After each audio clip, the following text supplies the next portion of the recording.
We are live at the Alibi Tiki Lounge in Portland, Oregon. It is Tiki with Ray. Thank you all for coming out. I mean, I'll tell you what, this means the world to me. I'm so glad that you all came out. Today we're going to learn Justin and Greg's story, your tiki adventure, so to speak. So let's get this show on the road. The road, where are we going? Is this the road to Hana? No, have you done the road to Hana before? No, unfortunately not. No, you don't. You don't want to do it. Oh, no, it's like 3 hours of just going boom, boom, boom, boom. It's really ridiculous. So, Greg, Justin, thanks for coming on the show. You're welcome. Absolutely. Happy to be here. Thanks for inviting us. Yeah, well, I appreciate it. So we're gonna crack open this rum. We're gonna get drunk on it, and then you're gonna watch us drink it. No. Drunk tiki history? Drunk tiki history. So let's go back to the beginning, and here's the question that I've been wondering. I mean, I met you two together. Were you two both into tiki before you met, or did you meet and then got into tiki at the same time? What's your tiki origin stories? You want to tell the story? Yeah, I was kind of influential in this. We were living in San Francisco in 2000. I've always thrift shopped all my life, and that's where I've gotten most everything that's cool in my house. And actually, it all started with a shower curtain that looked like Gilligan's Island. It was a lagoon scene, and I wanted to create this tropical bathroom to, just when you go and take a shower, you just like escape into this tropical world. And through thrift shopping, I found like a tiki mug. I'm like, this works, and it became my toothbrush holder. And then I started finding other little masks and weird tiki stuff in thrift stores, and I'm like, oh, this will go in the bathroom. This will go in the bathroom. So it's all about the bathroom at the very beginning. It was, it was. And then once we, I want to have the coolest bathroom there is. The bathroom was our tiki hideaway. So what kind of tiki mug was it? Anything special?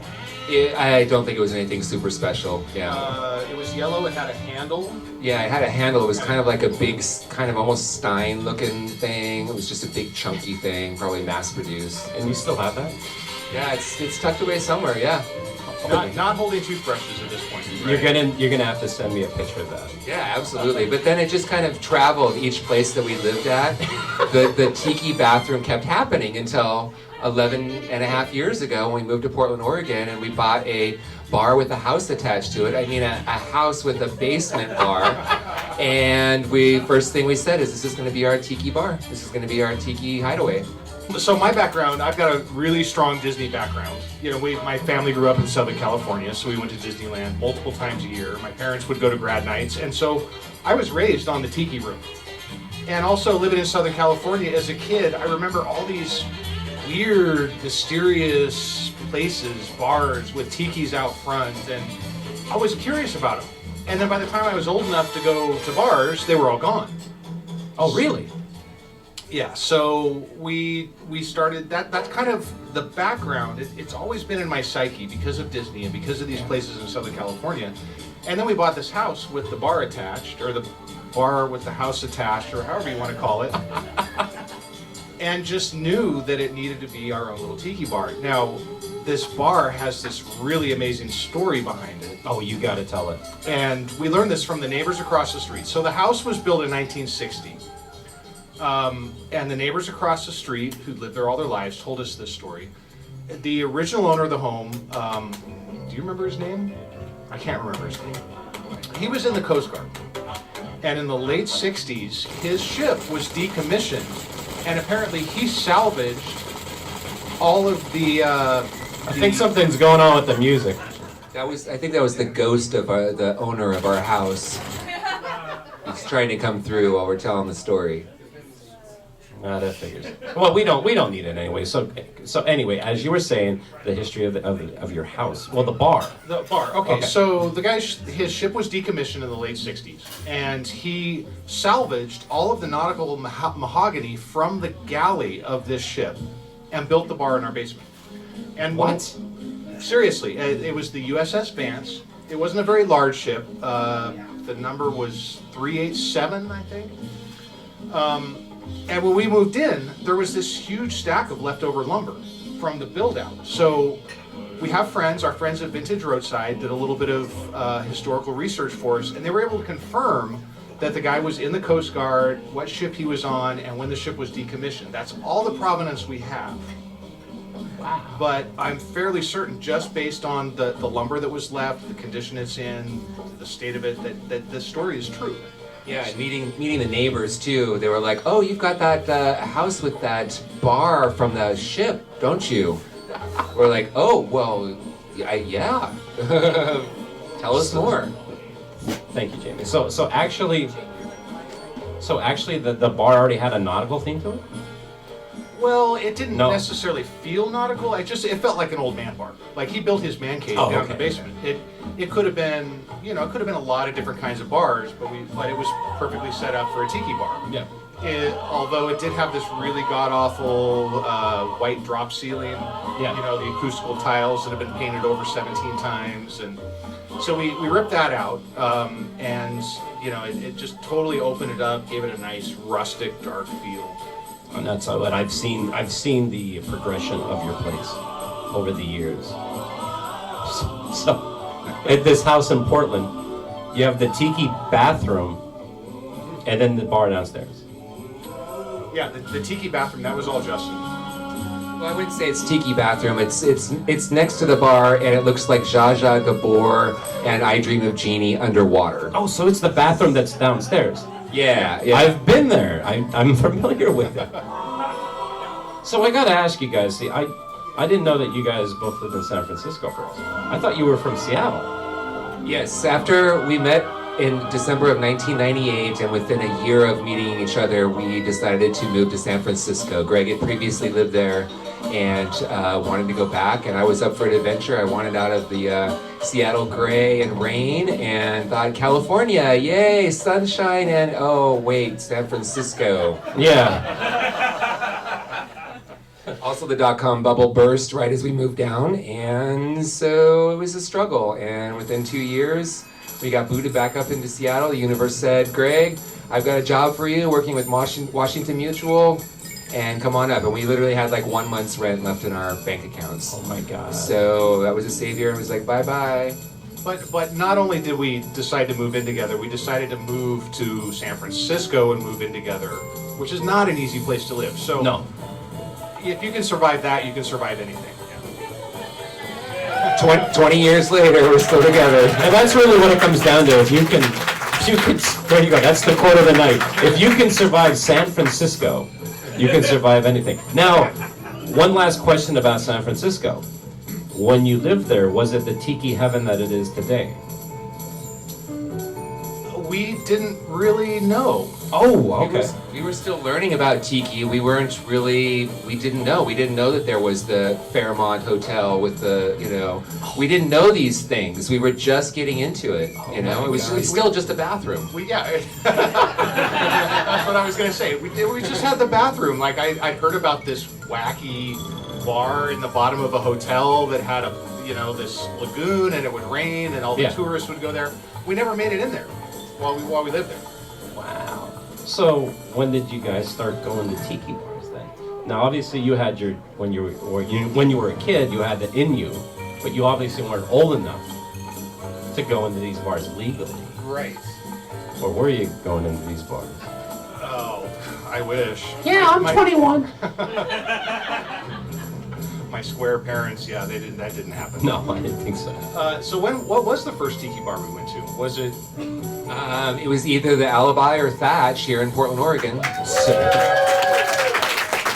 I'll tell you what. I mean, to give the Alibi some love, this is one of the first tiki bars that I went to, and I love this place. And when I think of a tiki bar in my mind, I think of dark, mysterious, a little rough under the tables. Well, because you guys just moved those tables and now you have to wash your hands. And this is what I think of when I think of a tiki bar. Yeah. And a lot of times there's a lot of times you have like this misnomer where people think that like a beach bar is a tiki bar. And it's like, no, there needs to be dark, needs to be mysterious. And I love the old school, the fact that this has been around since 1947, I think it is. If there's windows, it's a beach bar. And it's really sad to see some of the old tiki temples being converted to that open beach bar feel. I mean, don't get me wrong, I love those bars, especially on a nice day, but there's just something about no windows, no clocks. You know, it's about escapism. Yeah. So when Holly Paley painted over the windows, it was the best thing they ever did. Honestly, I love it now. yeah, everyone's like talking about that. Well, we basically knew living in the Northwest, you have to have your escape. You need to be able to descend into your basement or go into your room, into your own little tropical wonderland that you've created for yourself and for your friends. And so that's what we did. And then Greg came up with the name. We were trying to figure it out. I always wanted a bar with, like, you know those restaurants, they'd have like the bubble room or the whatever, like, attached room to it. I was like, oh, I want to name our bar something like the something room, like the Barracuda room or something. I like that. Well, because you had a Barracuda. Yeah, I did have a 65 Barracuda at the time. But then I thought you meant like an actual. oh yeah. No, just a car. But then Greg just came up to me, he's like, the Sandy Bottom. And we both looked at each other and were like, that's it, the Sandy Bottom. Oh my God, that's awesome. With a little bit of a nod to SpongeBob and the Bikini Bottom. So speaking of Thatch, let's talk about, Justin, let's talk about your bartending career. Oh, wow. Because you worked at Thatch. I did, yeah. I worked there. My friend Angie McFarland, she worked there, and she left and said that Justin was going to take, that I was going to take her position there, and told the owners and everybody, and that's exactly what happened. So that was, I was the server, I was the dishwasher, I was the cook, I was all that, and my friend Jason was the bartender. And then soon after, Trader Vic's opened, and I was really excited to be a part of the whole Trader Vic's experience here. So I moved on there. I was working both jobs. You were working at both places? I was working at both places, yeah. Damn. Yeah. That worked out really well for me. So I was working at Look both at all places. this free time I have. But I started. How much money did you make tonight, Justin? I started working off in the dining room, and then I worked my way up to be the head server there. And quite honestly, I was behind the bar for a while, but I was not making as much money as I was actually in the dining room. So I was kind of chasing the money there. So I did do a little bit of bartending there, but not a lot. I was just, looking for money. When you worked at Thatch, was that your first bartending job ever? Or were you a bartender before? You've had experience? That was my first one. Yeah. Literally, that was your first job. And you Yes. learned how to make tiki drinks. Yes. Wow. Yeah, because it was research for my own tiki bar, right? I needed to be able to make that so when I have guests come to our house to make them the kind of drinks that, are served in an actual tiki bar.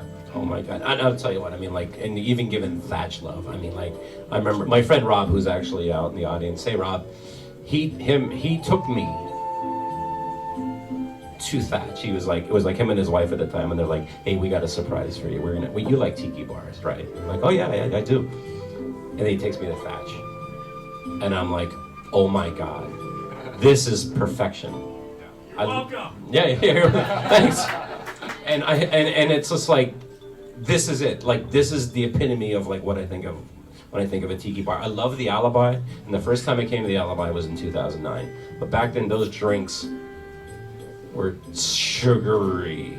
It was they were tough to get down. Any friend who came into town was like all excited to come here. I'm like, have you had the drinks there? No. I said, okay. Greg says it best from. Oh no, that's Keith's line. Oh, okay. They make a great bullet neat. and beer. They had great beer. No, and I'll be honest with you. I went here like that one time, maybe another time, and then I didn't come here at all until it got revamped. And then I'm like, oh, and they're gonna re-up the drink program too. And I'm like, yeah, well, we'll see about that. I love the drinks here. Yeah. Oh yeah, the drinks here now are amazing. Yeah. Now, to be fair though, it was a great space. It was always open. Oh yeah. When we were back in doing the Mid-Century Modern League with Marcy and Austin, we would come here for our meetings because we could always get in. There was this giant dining room back here, and we have these great meetings. Yeah. No, I mean, We just wouldn't order many drinks. said like, where? Well, they're always here, but they're not ordering anything. Well, for a short time they had on the menu, it was called the Funky Monkey, and it had like some kind of coconut rum and Sprite and a little something. It was the like least sweet drink, and that was like my drink. And then they took it off the menu. Some of the bartenders knew how to make it. I kept asking for it until those bartenders were away, and I'm like, can your bartender make a funky monkey? And they're like, we have no idea what you're talking about.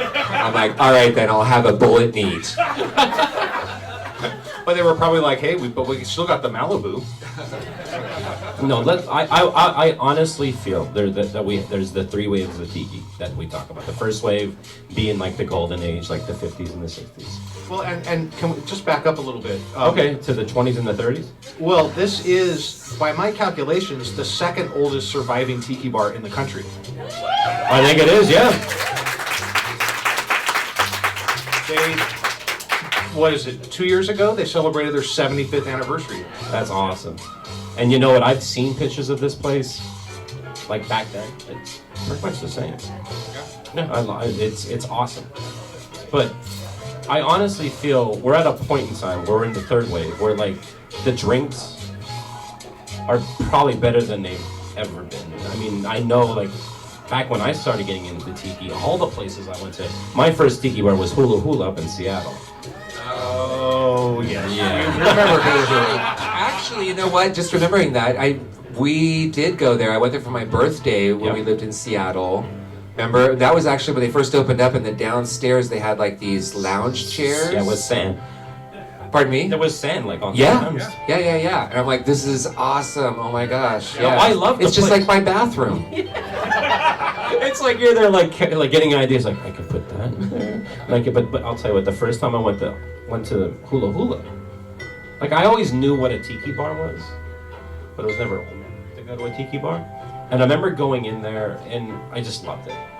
And it kind of made going to like any other type of bar like obsolete for me because it was like this is the experience. I love the drinks, but I think the reason why I love the drinks is because they got me drunk. And that was it. I mean, like, okay, pineapple with rum. Hey, I can't do math now. I remember that's what I liked about the drinks. I don't think they were good. I don't remember them being good. But I remember when I went to Thatch. I remember having those drinks. You're like, oh my God, this is strong and tasty. And then obviously Thatch turned into Holly Paley, and then like, well, the rest is history. Right. So, you guys both love tiki. How did you get to a point where you're taking over Tiki Con, one of the biggest tiki conventions there are in the country? We got people that come from out of the country, and I'm not just talking Canada. This is a shout out to Neil Smith over in England. Hey, you know. Neil. Neil and Carla, we love Neil you. and Carla. Yeah, I'm serious. Like they flew in from England to come here. Yeah. And are super excited to come back this year. Yeah, they're coming back. Yeah, they did a little tiki tour all the way up to Seattle. Like Yeah, they they- did their whole West Coast tiki tour. Hey, Neil, you better like this video on YouTube.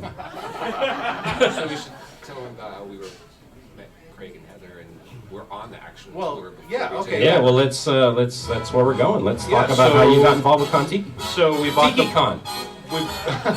we bought the bar with the house attached and turned it into a tiki bar, although I'm almost embarrassed to show the early photos of it because it wasn't much of a tiki bar. Pool table, a few paintings, a few things, you know, none of the usual tiki bar stuff. But we landed on the Tiki Con home bar tour. And I think it was, one bus at that point? You know, the giant tour bus shows up in our cul-de-sac. We're new in the neighborhood. All the neighbors are like, what the heck is going on? All these people in tiki aloha wear get off and come into our house. They didn't know what to think of us. Yeah. It was also one of those strange years where it's triple digits. So I remember like knowing it was going to do that, and so I made all the little garnishes with like the orange wheel and the cherry and all that, and I put them on a tray and stuck them in the freezer. And so, you know, when you descend to the sandy bottom, it's like 10 degrees cooler. Everyone was hot. They came in, they got a drink right immediately with this frozen, you know, garnish on it. Yeah. And everyone was just like, ah. And so I think we were on the tour one more time before, after that, a couple years later, and then 2012 came around, and that was the first year that Tiki Con. This is before we took over. Craig and Heather were still. Yeah, there. Craig and Heather. I mean, just to give you guys a shout out. I mean, like, they're the ones that put it all together. So thank you very much. I really honestly think you guys created something very special. Yeah, and it was created from just friends wanting to hire a bus and having somebody else drive them around to their own home tiki bars. That's what has continues to generate, you know, so much interest and sell out so quickly is the home bar tour, and we're now up to 200 people who do that. Yeah, it's insane. And I'll tell you what, the thing about a home, like even doing what I do with my blog and stuff like that, my favorite thing to do is to go visit home tiki bars. Because you're seeing something that not everyone gets to see. You know, it isn't a bar that you can just go in and like, you know, it's someone's home. And I love it. And I love seeing all the different types of bars, all the people's personality comes out in each bar. You know, and it's like, you know, I mean, you always get this question, so what should be in my tiki bar? And you're like, whatever the fuck you want, you know. Seriously. I mean, it's your bar. I mean, Put windows in it. Make it a beach bar. It'll still be great. Yeah. So that's how Tiki Con started. It was literally just a bar tour. And so 2012, we were both volunteers. We after attending for several years and having our bar on the tour, we volunteered really heavily in 2012, and that was the first year that the event was based at a hotel. We were at the Red Lion at Jansen Beach, and still a fairly small event, kind of rattling around in that giant hotel. But after that event, it was shortly after the 2012 event that the Tiki Torch was passed to us. Yeah. And we officially became the organizers for the 2013 event. Yeah, that's awesome. Not a lot to take on, you know, not a lot of responsibility, you know. That'll be a piece of cake, right? Thank goodness we don't have kids. But we had attended the big one down in San Diego, Tiki Oasis, prior, and you know, just it being at a hotel and being, you know, kind of all inclusive in a way. It's like, let's not reinvent the wheel. It like really needs to be like a con, a convention, you know, at an actual hotel where everyone can stay there. They're not fragmented all over the city. You know, have a home base. And so I think once that was established, that it started growing and growing more exponentially because it was a destination. Yeah. Well, and more importantly, you could just stumble back to your hotel room. And the room parties. That's the important thing to think about. And you can stumble back to you don't have to drive anywhere. No, seriously. I mean, we throw this event in Portland, and half the guests are from Portland, and they get a room just because it's so nice to be able to party all night, and there's your room right there. You don't gotta deal with taxis or lifts or anything. No. So, speaking of Tiki Cons, you guys got married at your own Tiki Con. I gotta tell you, initially when Greg was the one that brought it up, I'm like, you mean I have to plan a wedding along with Tiki Con? Are you crazy? And then he's like, no, everyone's gonna be there already. It's gonna be really easy, and we can make it exactly how we want. And that's exactly what we did. You're like, think of all the money we're gonna save on catering.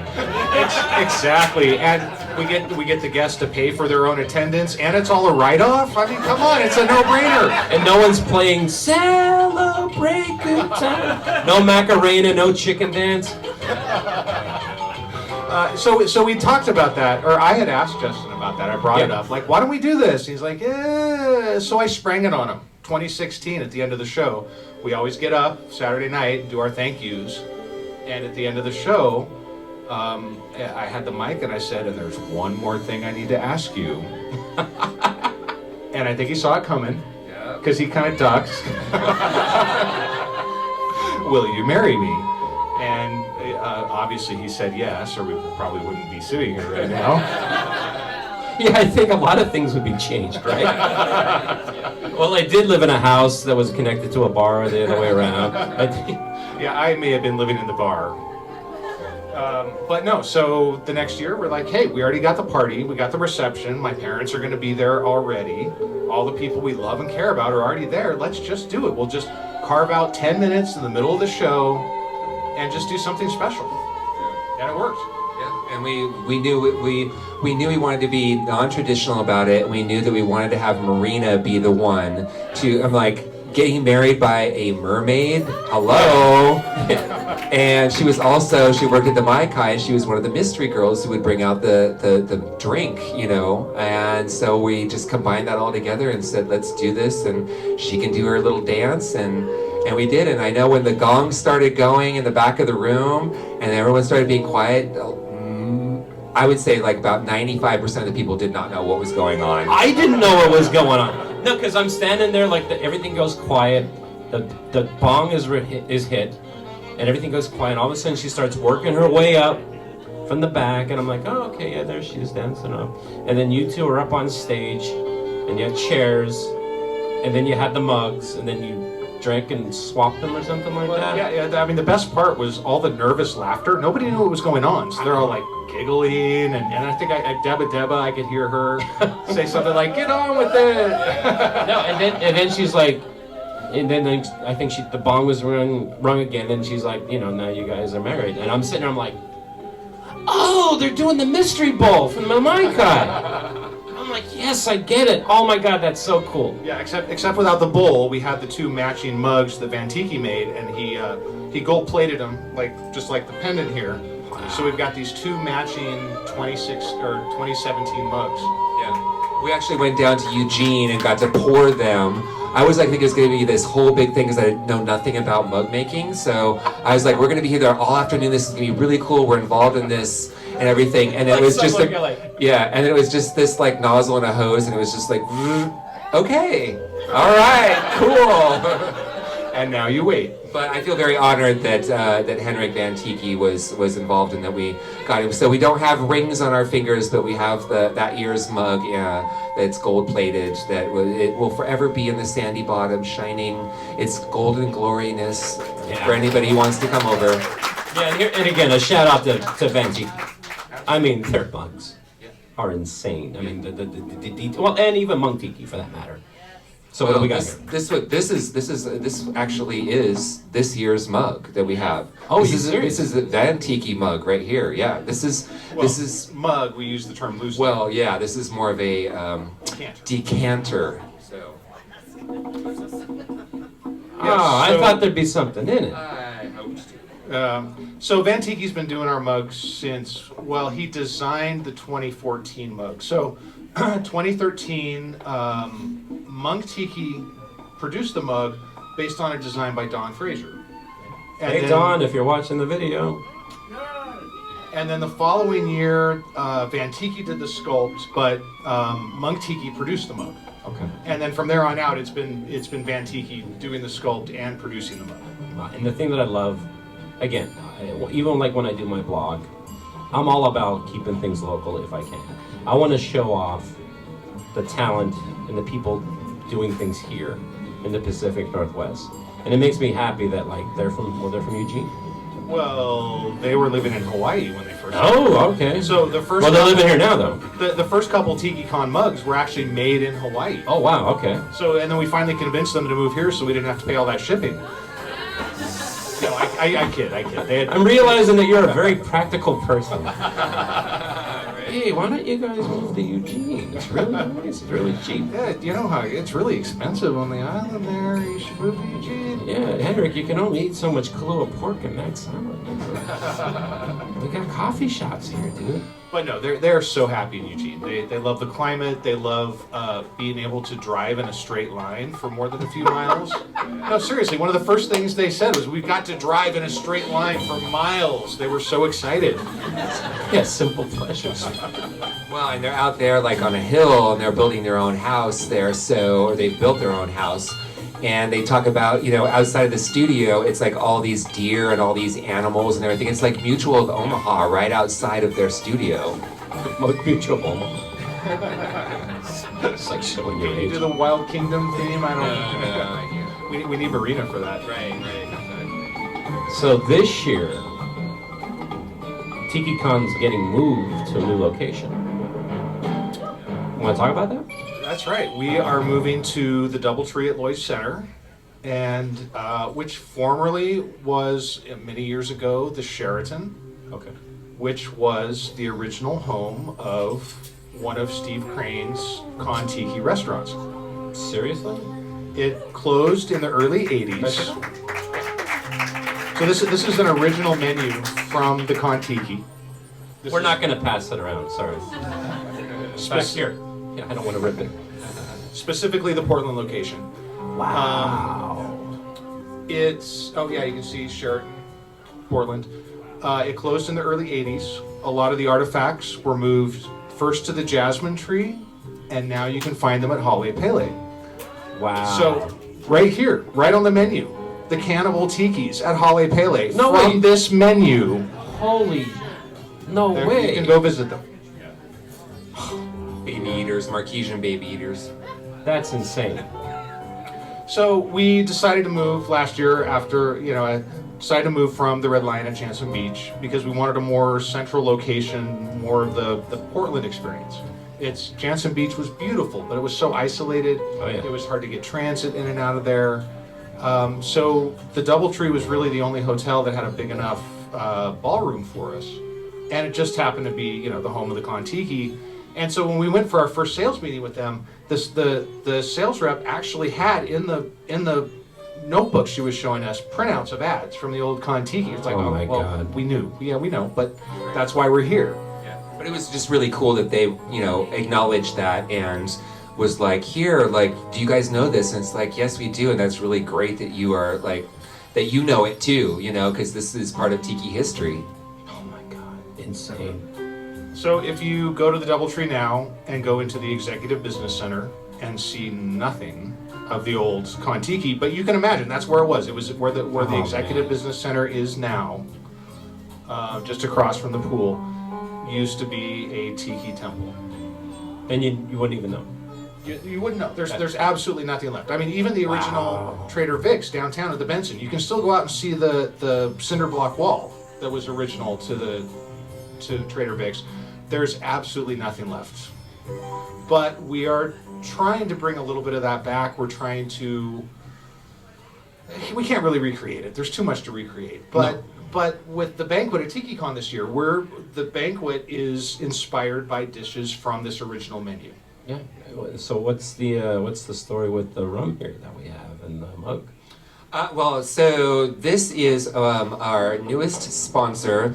They are our marquee sponsor, and it's Lemba Rum. They are actually new to doing the rum. They've been doing tequila, but they are not even available yet in Oregon. So they're actually using Tiki Con as a way to get their foot in with the OLCC, the Oregon Liquor Control Commission, that is the big, the ones that control all the liquor in this state. So they're using actually Tiki Con for launching this. They're going to be having it at the liquor store 3 blocks away from the hotel so that people can get it there. But Lemba is now, they have 3 different rums. They've got the aged rum, they've got a spiced rum, and an agricole. So, so the agricole is actually a little on the softer side than other agricoles. The spiced is delicious. It's a little bit sweet, but very sippable. We actually had a bottle of this before, over rocks,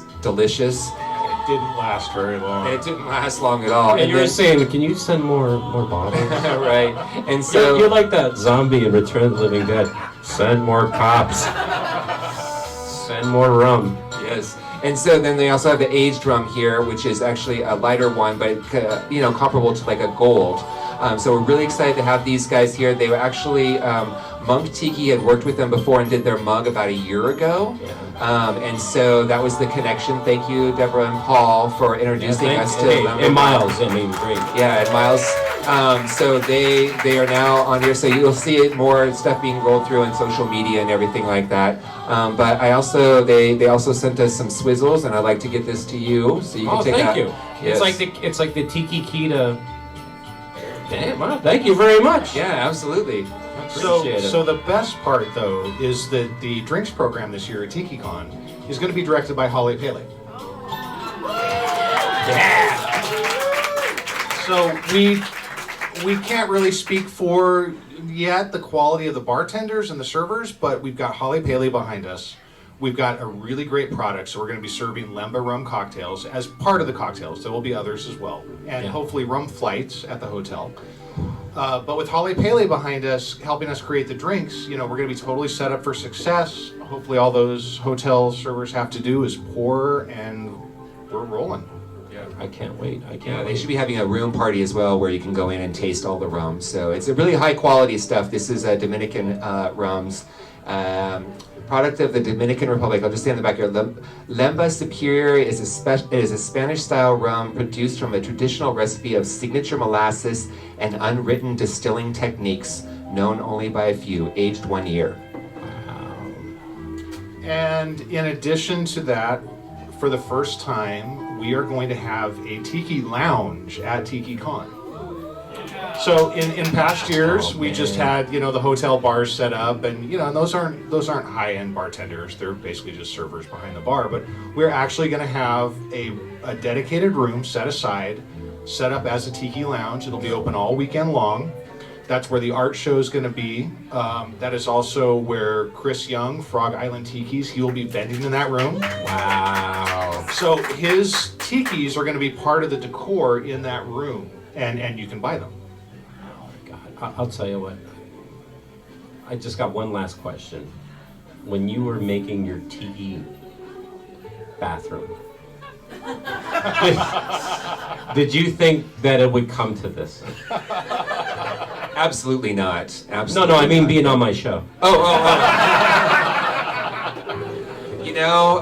I guess maybe sometime back there, intuitively I knew when I was sitting there that possibly I would be on a show, like in a tiki bar. Some bald guy with... Wait, this is Bathrooms with Ray, right? That's my next show. It's going to be like all about plumbing and stuff like that. Well, I'll tell you what, Greg, Justin, thank you for coming out, and thank you for coming on the show. And again, thank you all for coming out tonight. It means the world to me. Aloha, mahalo. Good night. Have a good night. Thanks, Ray. All right, now let's do some drinking.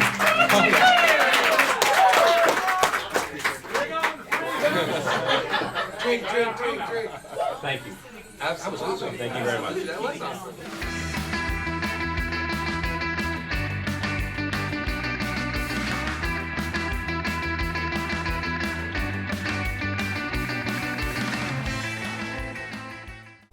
Hey gang, this is Tiki with Ray, and I just want to say thank you very much for checking out my video.